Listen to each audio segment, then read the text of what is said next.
Deuteronomio en el Nuevo Testamento. En el versículo de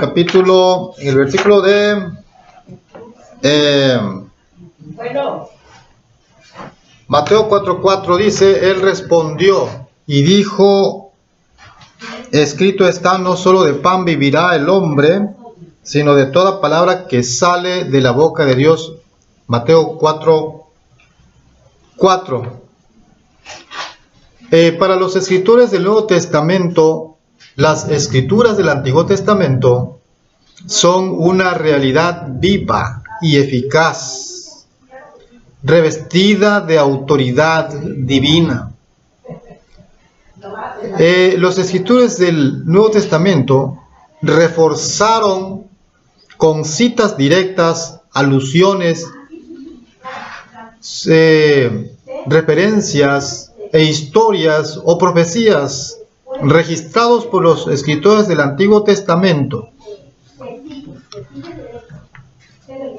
Bien, el mensaje de esta lección es que la palabra de Dios está vigente, es una palabra viva y que tiene un mensaje vivo para hoy, que sus profecías, sus historias contienen una enseñanza vigente para todos los tiempos.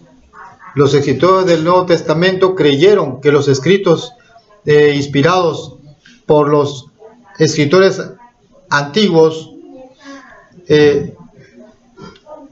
escribieron para su tiempo y para aún todavía para aquellos que nos han alcanzado los fines de los tiempos.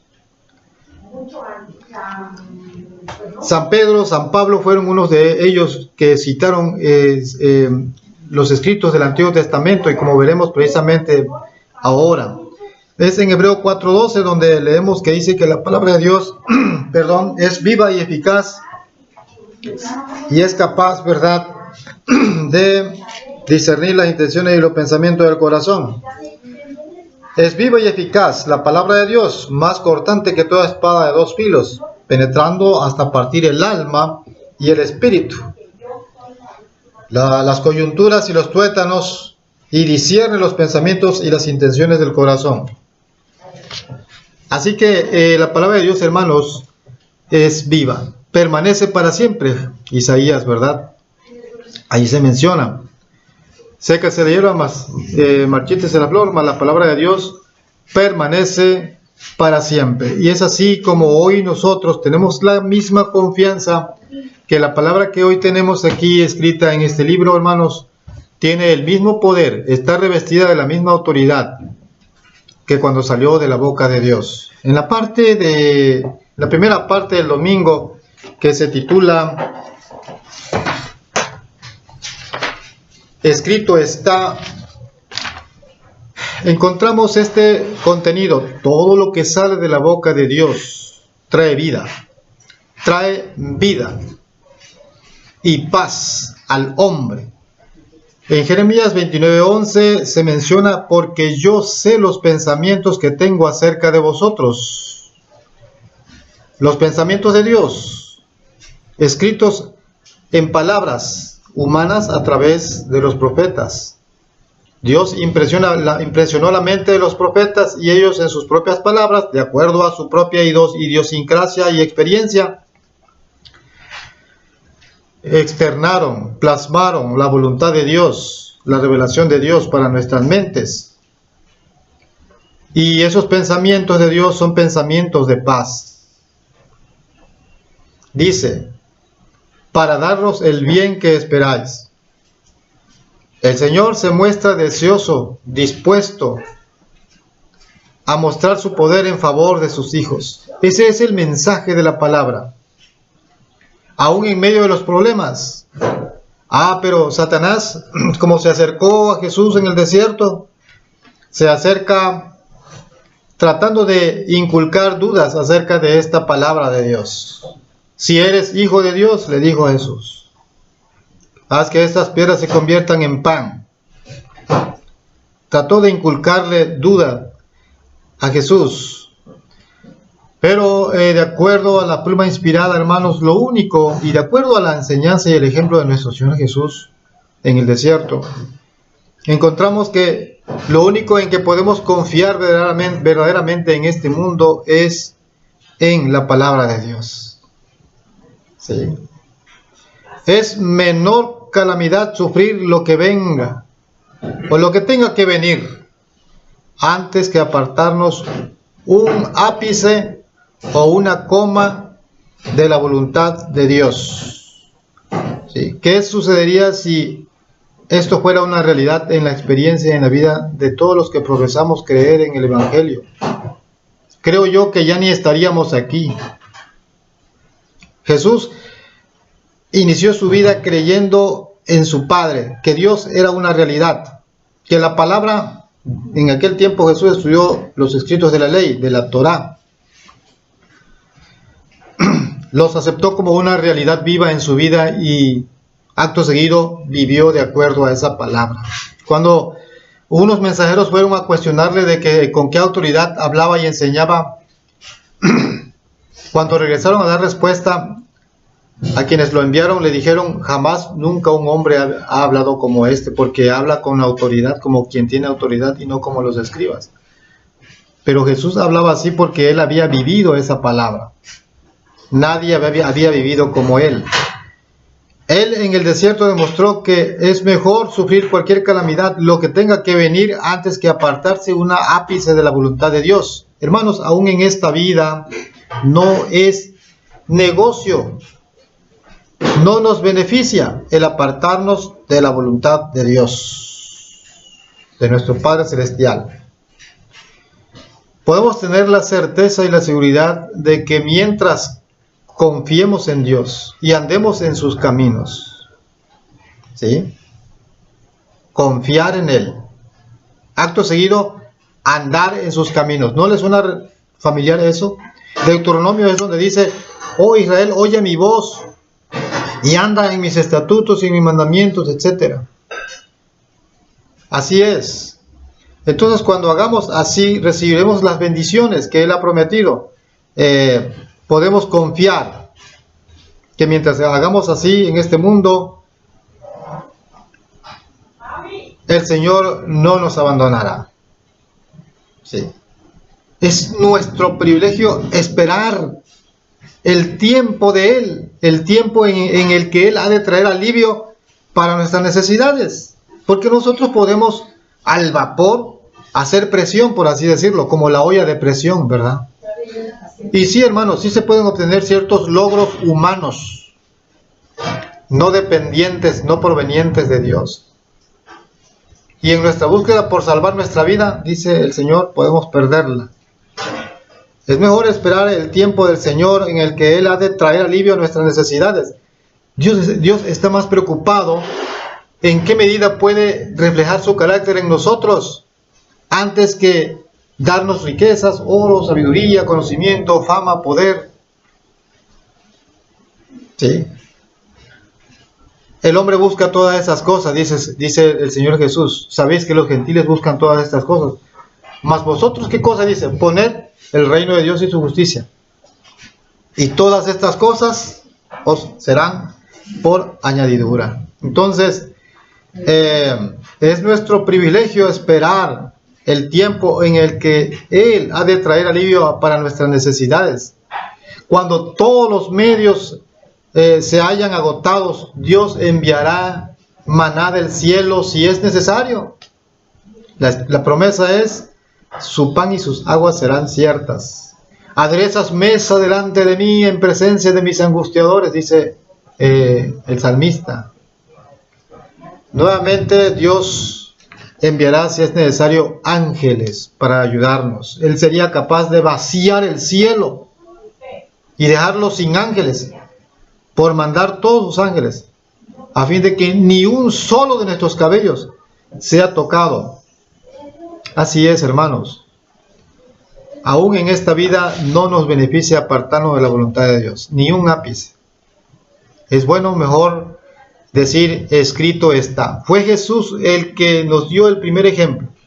Él citó las Escrituras y citó específicamente el libro del Antiguo Testamento, porque para Jesús la palabra de Dios es viva y eficaz. La parte de la segunda parte se titula en la parte de lunes, levantar rostros. Dios no tiene favoritos. Pedro comprendió que Dios no hace acepción de personas en Hechos capítulo 10, 34, sino que en toda nación, no importa la nación, el tribu, la lengua, el pueblo, como dice en Apocalipsis, toda nación, tribu, lengua y pueblo, no importa de qué lugar, pero en toda nación, Dios se agrada del que le teme y hace justicia. Y muchas veces aún hasta de los impíos. Dios se puede agradar de un impío cuando hace justicia.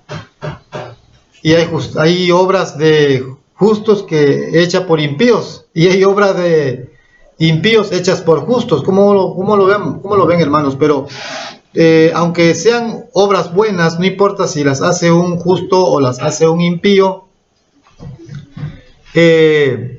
eso puede traer el agrado o desagrado de Dios. No hay acepción de personas. Ezequiel es el que dice: el justo, cuando abandone su justicia, dejará ciertamente de ser justo y morirá. Y el impío, cuando abandone sus caminos de maldad y haga justicia, también vivirá.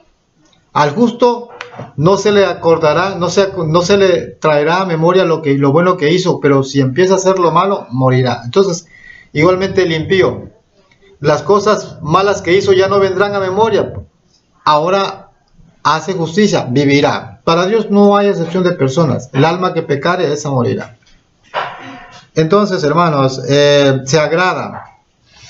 Pero aclaremos que no son las obras, ya lo estudiaremos más adelante, por las cuales la salvación se obtiene, pero sí a través de las obras y de la justicia se puede atraer el agrado de Dios, y sin excepción. No importa de qué estatus social, color de piel, qué idioma, sexo, religión, etc. Mientras se haga justicia, mientras se manifieste el temor a Dios, Dios se agrada de esa persona. En la tierra sí, el agente humano, los jueces terrenales, tienen la costumbre de primero ir y darse cuenta a ver a quién es el que están juzgando. Y entonces de ahí sí ya dan su veredicto. Y si la persona es una persona insignificante, pues bueno, le dan un fallo en contra de esa persona. Y si la persona es alguien importante, ellos acostumbran dar el fallo a favor de esa otra persona importante. ¡Qué tremendo! Pero delante de Dios no es así. ¡Qué bueno! Y es un motivo de agradecimiento que tengamos a un Dios, el Dios del cielo y de los cielos, el juez de toda la tierra, que ame y a justicia y que no haga acepción de personas. Es un privilegio, es un motivo de agradecimiento que Él se agrade de todo aquel que le tema y haga justicia. No importa quiénes seamos o hayamos sido ante el juez de toda la tierra, no hay diferencia cuando de salvación y condenación se trata.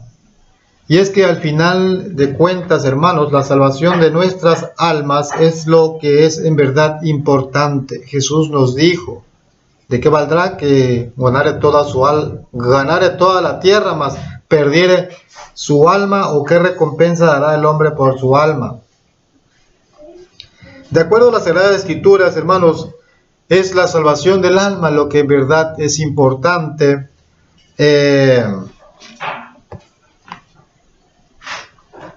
Y bueno, pues de ahí es donde se deriva la importancia de que Dios no hace acepción de personas. Imagínense que los adventistas solamente fuéramos los de quienes Dios se agrada para darnos salvación, y las otras denominaciones, ¿qué?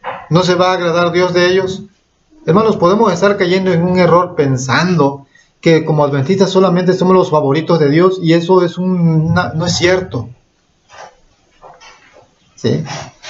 Sí, tenemos el privilegio de tener una luz, pero eso solamente es una mayor responsabilidad. Pero esa luz no es para nosotros, es para todos.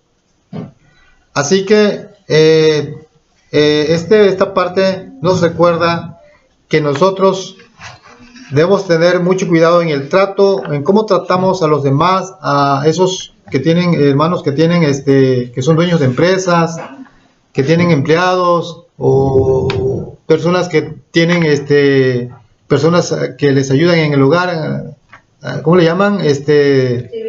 Sirvientas, trabajadoras, algunos le dicen chachas, ¿verdad? De manera impropia. No hemos de emplear ni siquiera esa expresión. Así es. Mucho cuidado, hermanos, porque estamos sirviendo a un Dios que no hace acepción de personas. La escritura en Lucas 16:15, quiero leerles esa cita, cómo expresa Lucas 16:15. 16:15 nos dice: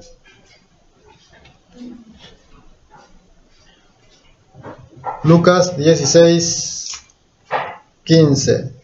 Entonces les dijo: vosotros sois los que os justificáis a vosotros mismos delante de los hombres, mas Dios conoce vuestros corazones. ¿Por qué? Dice: porque lo que los hombres tienen por sublime delante de Dios es abominación. Los hombres tienen por sublime hacer acepción de personas. Eso es una abominación delante de Dios. Y nosotros, hermanos, como creyentes en el Dios juez de toda la tierra, no tenemos permiso para hacer acepción de personas. No debemos tener favoritos. Ni el hijo favorito, ni la prima favorita, ni el padre o la madre favorito, ni el hermano favorito. No hay favoritos. Nosotros no tenemos derecho a elegir. Ya desde que entregamos nuestra vida y nuestro corazón a Dios, también le entregamos nuestro derecho de elección. Y solamente vamos a elegir lo que Dios elige. Y si Dios elige que seamos imparciales, que no hagamos acepción de personas, pues así lo debemos hacer, hermano. Y eso aplica en todos los ámbitos, en todas las esferas. No hay algún lugar del mundo o un estatus en el que digamos, bueno, aquí sí ya puedo hacer acepción de personas. No. No hay ningún lugar ni ninguna condición que nos dé el permiso de tener favoritos. El oír con fe o el depender de las obras es la siguiente parte que se encuentra en el martes, que se titula Maldito en un madero. Una vez más, dice aquí: lamentablemente es común en el cristianismo utilizar esta carta a San Pablo, allí en Gálatas capítulo 3, donde San Pablo aparentemente habla de una especie de legalismo. El mensaje que en lo personal quiero compartir en esta parte del mártir es que aunque San Pablo, la lección en esta parte nos habla acerca de dejar bien claro que no es las obras de la ley, o sea, depender de las obras de la ley como nosotros somos salvos. Inclusive también se menciona allí que algunos grupos cristianos se valen de esta cita para justificar su desobediencia, específicamente con respecto al cuarto mandamiento, que es el sábado, como si el sábado fuera una definición de lo que es legalismo, o si el sábado constituyera toda la ley. Porque la ley, el sábado se encuentra dentro de la ley, pero no es solamente el único mandamiento, hay 9 mandamientos más. Pero específicamente muchas personas toman esta parte de Gálatas que escribió San Pablo para apoyarse en que el sábado está abrogado y que el sábado no salva, etc. Qué gran confusión, hermanos. Eso es lo que quiero compartir en estos momentos. Nosotros somos llamados para ser salvos, y no es dependiendo de las obras de la ley. Ni siquiera como adventistas decimos ni enseñamos que es guardando el sábado como hemos de ser salvos. Es que las obras de la ley, hermanos, no son de fe. La ley es espiritual, ¿sí? Y nosotros somos carnales, ese es el problema. Por eso nosotros, aunque brindemos obediencia a la ley, no puede ser perfecta nuestra obediencia, y por eso no podemos aspirar a depender de las obras de la ley. Ya hubo un tiempo cuando pudimos haber agradado a Dios para ser salvos a través de la obediencia, y fue en el huerto del Edén. Pero Adán y Eva no retuvieron su dignidad, ellos desobedecieron. ¿Sí? Podemos decir que ellos sí dependían de su obediencia, pero aún allí en el pleno Edén, hermanos, esa obediencia dependía de la confianza en la palabra viva y eficaz de Dios, como vimos en la parte precisamente del lunes, donde Jesús respondió con el domingo, donde Él respondió con un escrito está. Jesús, tocando nuevamente ese tema, confiaba en su Padre, confiaba en su palabra, como no lo hizo Adán, como no lo hizo Eva.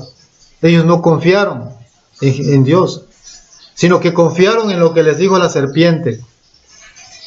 Así que Satanás se acerca a Eva inculcándole dudas, y Eva le cree a Satanás y desobedece. Entonces es así como aquí en esta parte del oír con fe,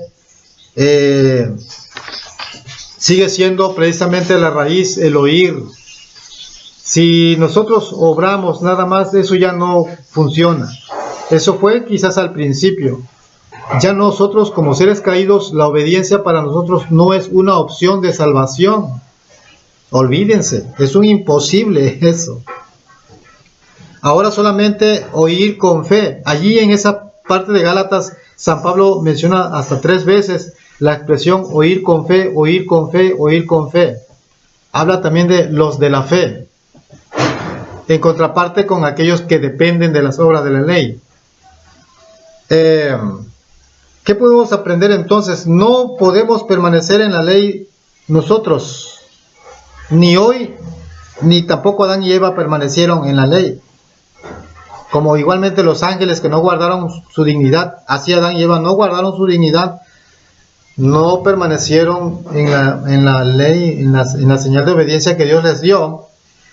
Y por consiguiente nosotros, seres caídos, menos ahora podemos permanecer en esa ley. Por eso la obediencia, hermanos, no es una opción de salvación para nosotros, ¿sí? Porque somos carnales vendidos al pecado. Romanos 7:14, allí lo dicen, pero yo soy carnal vendido al pecado, y la ley es espiritual, porque dice, no codiciarás. Usted puede ver si alguien está codiciando, no se ve eso, porque la ley va más allá de los meros actos externos, juzga el corazón. Por tanto, depender de las obras de la ley es un imposible para nosotros, seres caídos.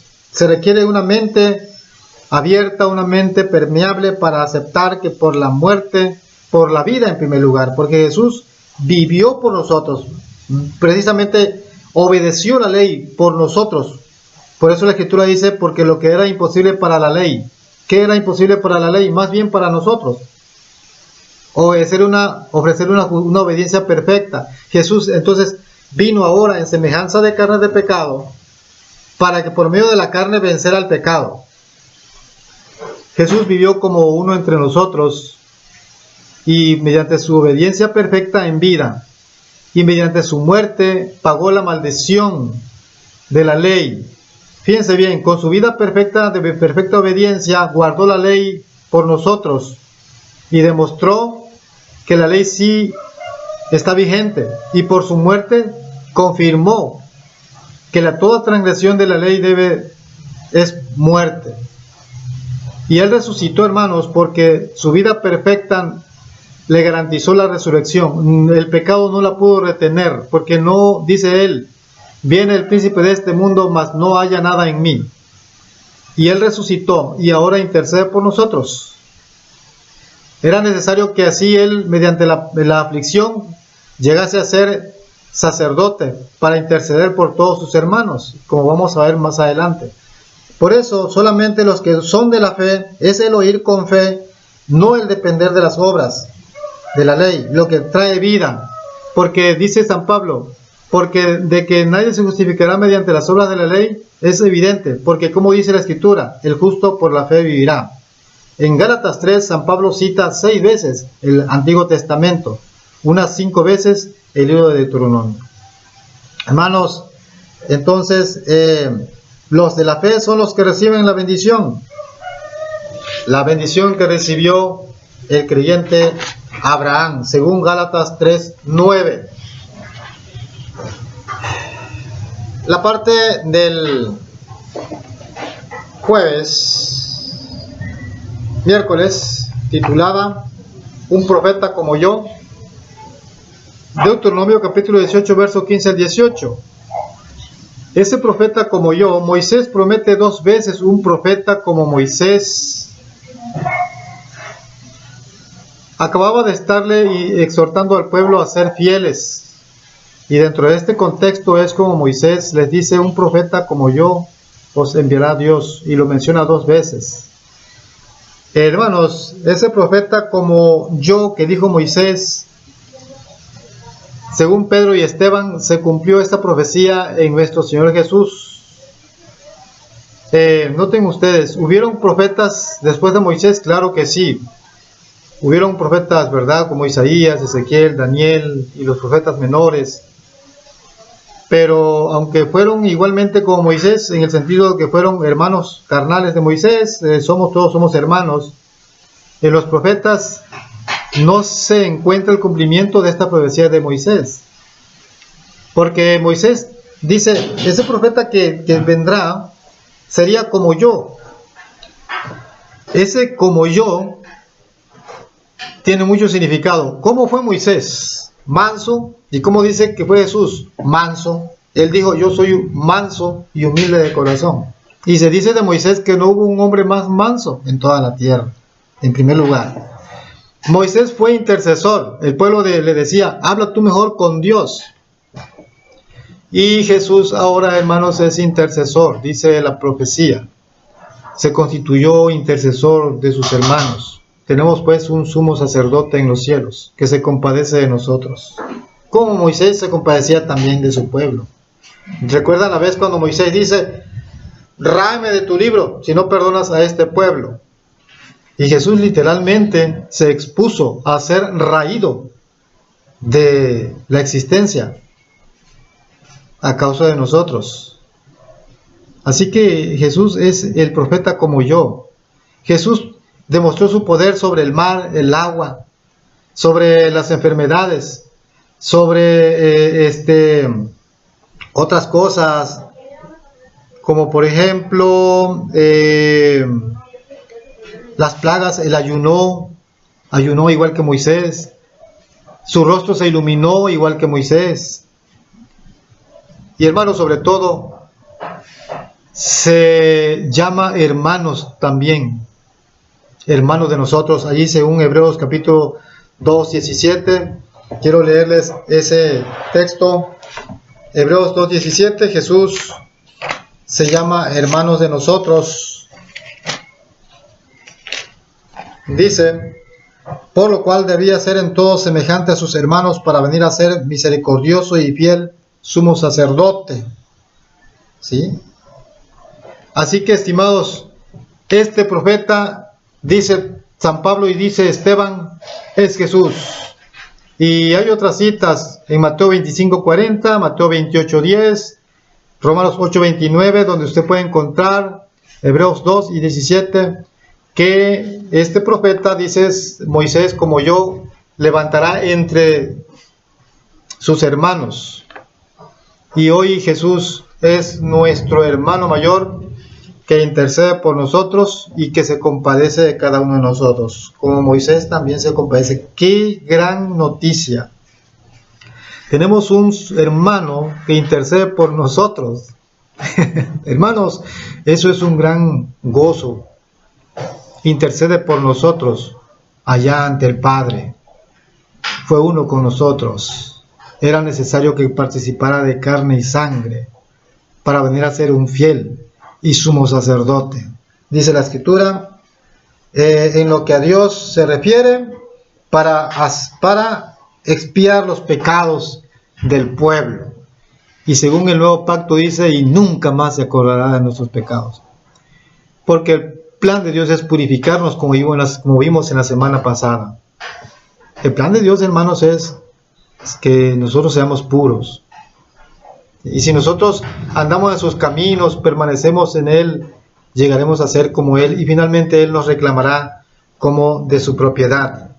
Veamos la última parte del jueves, donde menciona horrenda cosa.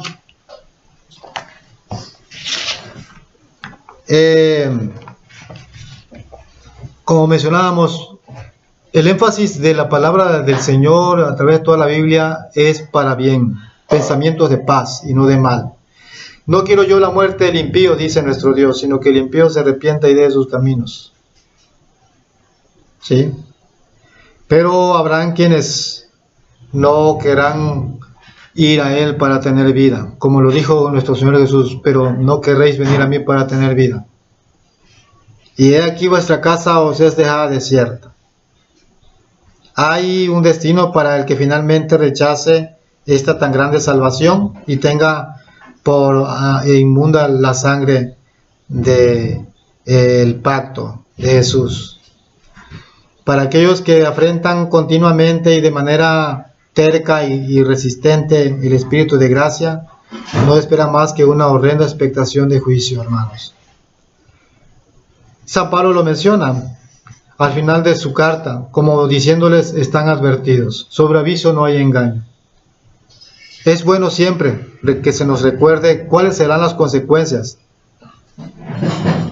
La naturaleza del pecado es tal, hermanos, que muchas veces se necesita que nos recuerden qué es lo que puede pasar si nosotros. Y creo que esta sección se deja a lo último de la lección, pero podría ser recomendable, ¿verdad?, que se destinara una lección a hablar sobre este tema. Quizás, como lo vimos en lecciones pasadas, ¿verdad? ¿Quién diera que me temieren y oyeren y guardaran todos mis mandamientos? Quizás, oyendo un poco acerca de lo que recibirán, de lo que será el lloro y el crujir de dientes, sirva para disuadirnos de seguir la senda de la desobediencia. Es oyendo como tenemos fe, y es oyendo con fe como nosotros heredaremos la promesa con el creyente Abraham. Menciono esto, hermanos, porque tenemos un infierno que rehuir y un cielo que ganar.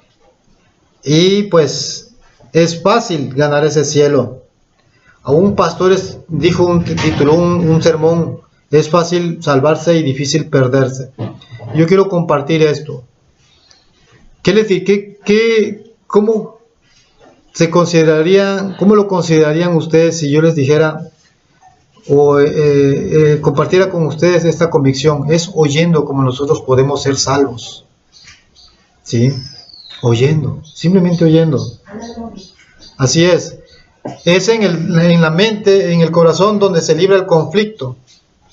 Bueno, entre Dios y Satanás. Pues bueno, entonces esa mente y ese corazón son impactados por lo que oímos. Eso le pasó a Eva. Su mente fue contaminada por las palabras de la serpiente, que le inculcó las dudas.